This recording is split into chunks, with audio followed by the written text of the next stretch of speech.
दो प्रकार के वर्ण हैं। संस्कृत की वर्णमाला में दो प्रकार के वर्ण होते हैं। कौन कौन से होते हैं? स्वर और व्यंजन। जो स्वर होते हैं उनको हम कहते हैं वोवेल्स, और व्यंजन जो होते हैं उनको बोलते हैं कॉन्सोनेंट्स। जो स्वर हैं उनकी संख्या 11 होती है। ये स्वतंत्र हैं।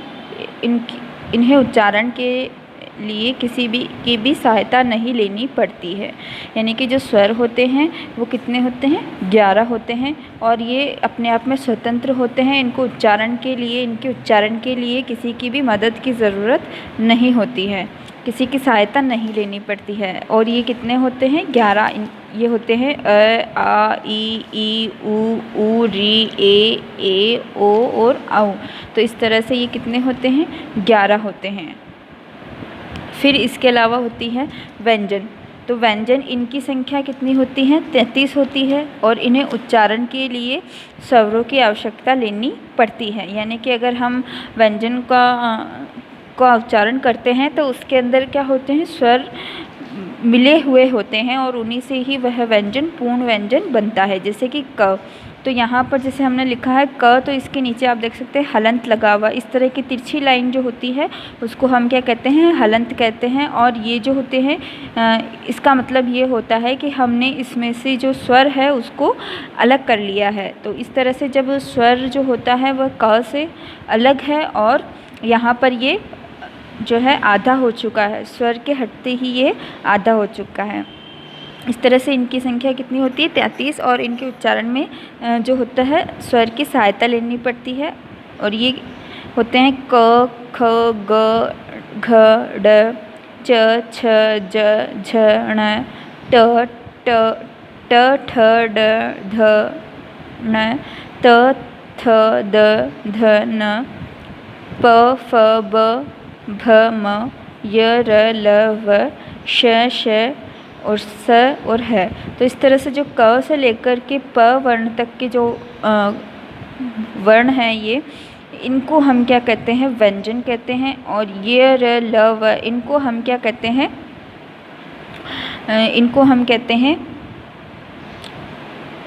ऊष्म वर्ण, अंतस्थ वर्ण कहते हैं। और ये जो होते हैं श, स, है, इनको हम कहते हैं ऊष्म वर्ण। तो इस तरह से जो ये है पूरे के पूरे व्यंजन यहाँ पर दिए हुए हैं, और इनकी संख्या 33 है। हलंत चिन्ह। अब दूसरा आता है हलंत चिन्ह। तो हलंत चिन्ह जो होते हैं उसका चिन्ह होता है इस तरह की तिरछी लाइन, जैसे कि यहाँ पर ऊपर शब्द में लिखी हुई इस तरह की तिरछी लाइन, इसको क्या कहते हैं? हलंत। तिरछी रेखा द्वारा दर्शाया जाता है इसको। और किसी भी व्यंजन के साथ कोई स्वर जुड़ने पर हलंत चिन्ह का लोप हो जाता है। लोप का मतलब होता है समाप्त होना, कि जब हम किसी स्वर के साथ में व्यंजन को, इस हलंत को, व्यंजन को जब हम लिखते हैं तो उसके नीचे अगर हलंत लगा देते हैं तो हम क्या करते हैं? इसका मतलब कि हम स्वर को उससे अलग करते हैं, और हम किसी स्वर को किसी व्यंजन में मिलाते हैं तो फिर वो क्या करते हैं? हलंत को हटा देते हैं। ये हलंत हट जाता है और वो शब्द व वर्ण पूर्ण हो जाता है। जैसे कि क प्लस अ बराबर क, तो क धन अ बराबर क। तो ये हो गया कि यहाँ पे क के नीचे अगर हलंत है तो यह क्या है? इसमें से स्वर निकला हुआ है, जैसे कि यहाँ पे लिखा है अलग से। और जब हमने इस स्वर को इसमें मिला दिया तो ये क पूर्ण बन गया और इसके नीचे से हलंत हट गया। इसी तरह से ख में भी यही है कि ख में ई है, इस ई को हमने अलग कर दिया, और जब हमने इसको पूर्ण बनाया तब हमने इसमें से हलंत को हटा दिया। ल और ओ, इसमें से भी हमने हलंत को हटाने के लिए ओ को इसमें लगाया, ओ स्वर है और इसको इसमें लगाया, तो ये हो गया पूर्ण। फिर अयोगवाह होता है इस जो होते हैं इम्प्रॉपर अल्फ़ाबेट्स, जिसको हम कहते हैं इंग्लिश में अनुस्वार। जो कि हम शब्द के ऊपर कोई बिंदी लगाते हैं तो हम इसको क्या बोलते हैं? अनुस्वार। और विसर्ग, जब हम किसी शब्द के अंत में 2 बिंदी लगाते हैं तो हम उसको क्या कहते हैं? विसर्ग। तो यह होता है कि अनुस्वार और विसर्ग की अयोगवाह संज्ञा होती है। ये स्वर के साथ या स्वर वाले व्यंजन के साथ बाद में आकर के जुड़ते हैं, ये बाद में लगाए जाते हैं। जैसे कि यहाँ पर ई के ऊपर लगा हुआ है और यहाँ पर अ के बाद में लगा हुआ है। तो हमने इसको क्या किया, या तो अनुस्वार को हम शब्द के ऊपर लगाते हैं या विसर्ग, और विसर्ग को हम शब्द के अंत में लगाते हैं। जैसे कि यहाँ पे लिखा है सी है, तो स में ऐसे हमने क्या किया, स्वर को अलग कर दिया और ई को अलग लिख दिया। इसमें हमने ऊपर अनुस्वार लगा दिया है, फिर हमने है लगाया है, इसमें हमने हलंत लगाया है। फिर यहाँ पर जो ए लिख करके और इसमें हमने क्या लगा दिया है, विसर्ग। इसी तरह से मृगेंद्र में भी मृग, री, ग, ए, द, र, अर। तो इस तरह से हम क्या करते हैं, ऊपर जो लगाते हैं उसको क्या कहते हैं, अनुस्वार, और जो लास्ट में लगता है उसको हम क्या कहते हैं, विसर्ग। फिर संयुक्त व्यंजन, संयुक्त व्यंजन को कहते हैं जॉइंट्स कॉन्सोनेंट।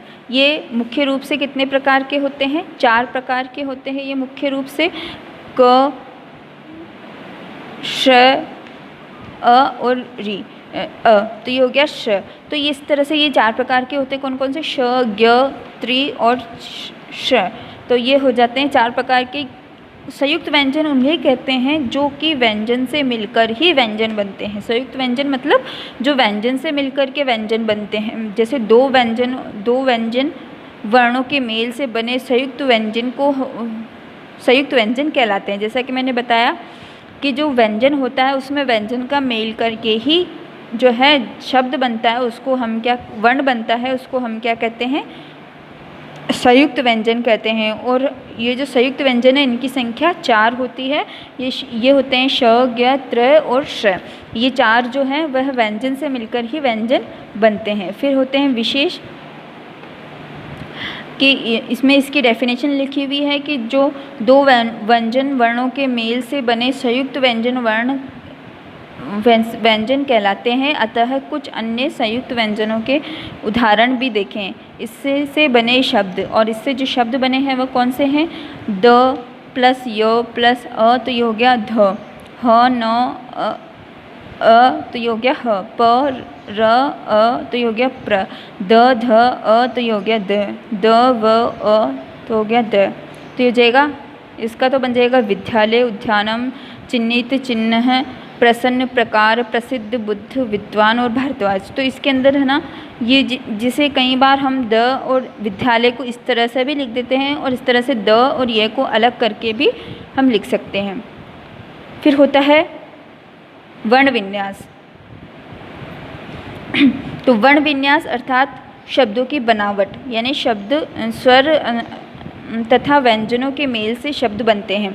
इसके अंदर क्या होता है कि जो होते हैं शब्द और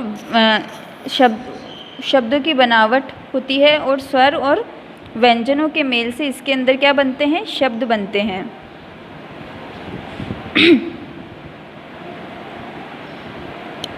जैसे कि इसमें लिखा है गज, तो ग प्लस ग धन अ ज अ। तो इस तरह से अलग अलग जो वर्ण हैं इनको व्यंजन और जो स्वर हैं उनको अलग कर दिया जाता है, और इस तरह से यह अलग हो जाते हैं। तो ये क्या कहलाते हैं, वर्ण विन्यास। जैसा कि हमने पहले भी फर्स्ट बुक के उदाहरण, कई सारे व्याकरण के उदाहरण थे जिसमें हमने ये सब किया था। यह कि गज के अंदर जो ग है वो अलग कर दिया, इसमें से स्वर को अलग कर दिया, जय को अलग करके इसमें से स्वर को अलग कर दिया। इसी तरह से रमा में भी हमने कर दिया र, अ, म, आ। अध्यापिका में भी अ, ध आधा था पहले से ही, क्योंकि इसमें भी आधा ही है, इसलिए हमने इसमें से स्वर को अलग नहीं किया। फिर य के बाद में आ की मात्रा का आ अलग कर दिया, प, ई, क और आ। ऐसे ही गुरुवा का बन गया गु, उ, र, अ। इस तरह से हमने ये जो है चैप्टर पढ़ लिया है। तो अब इसके अंदर क्या है कि आपको क्या बताया गया है कि जो वर्ण का ज्ञान बताया गया। वर्ण 2 प्रकार के होते हैं, स्वर और व्यंजन। स्वरों की संख्या 11 होती है, व्यंजनों की संख्या 33 होती है। और आप लोगों को भी ऐसे ही करना है, स्वर की डेफिनेशन लिख करके इसके संख्या लिख लेना और इनके नाम लिख लेना, व्यंजन की डेफिनेशन लिख के, और ये जो चार्ट है ये अपनी कॉपी में बना लेना। हलंत चिन्ह जो है इसके बारे में आप लोग इसको ये सब कुछ जो है हलंत चिन्ह, इसको आप डेफिनेशन लिख लेना और इसका ये उदाहरण लिख लेना। और अयोगवाह का एक उदाहरण और इसकी ये जो चिन्ह है वो आप अपनी कॉपी में लिख लेना। इस तरह से इसका एक एक उदाहरण लिख लेना। ये चीज़ जो है संयुक्त व्यंजन की, यह आपको पूरी लिखनी पड़ेगी, इसकी डेफिनेशन भी और इसके शब्द भी। फिर इसके बाद में अब हम इसके क्वेश्चन आंसर्स करेंगे। पुनरावृत्ति हेतु बहुविकल्पिक प्रश्न, तो इसमें लिखना है संस्कृत भाषायाम कति स्वर, संस्कृत भाषा के कितने स्वर होते हैं, तो आपको लिखना है एकादश है कि स्वरों की संख्या कितनी होती है, एकादश यानी कि 11 होती है। फिर इसमें होते हैं क वर्ण व्यंजनम संख्या कति, क वर्ण व्यंजन की संख्या कितनी होती है, तो इसमें आपको लिखना है 5 कि क वर्ण जो है ना इसमें व्यंजनों की संख्या क 1 2 3 4 5, तो इस तरह से इसकी वर्णों की संख्या 5 होती है। अब जैसे क वर्ग इसको इसलिए कहा गया कि इसका स्टार्टिंग का जो वर्ण है वो है क, तो इसको हम क्या कहेंगे क वर्ण, इसको कहेंगे च वर्ण, इसको कहेंगे ट वर्ण वर्ग, इसको कहेंगे त वर्ग, इसको कहेंगे प वर्ग। तो यहाँ पे लिखा प वर्ग व्यंजन संख्या कति, तो 5 है। त्रियक रेखा या चिन्ह से नामक किम, तिरछी रेखा के चिन्ह जो है उसका नाम क्या है, तो उसको हम क्या कहते हैं हलंत। प्रमुख संयुक्त व्यंजनानि क संति, तो प्रयुक्त कितने व्यंजन होते हैं, श त्र ज्ञ ऋ, तो इस तरह से इनकी संख्या कितनी होती है 4 होती है। और उचित वर्ण विन्यास चित्वा लिखित वृक्षा, तो इसमें हो जाएगा व्र रि क श या, तो ये हो जाएगा वृक्ष। इस तरह से आपको ये क्वेश्चन आंसर्स अपनी कॉपी में लिखना है और इसका मैं PDF आपको भेज दूँगी।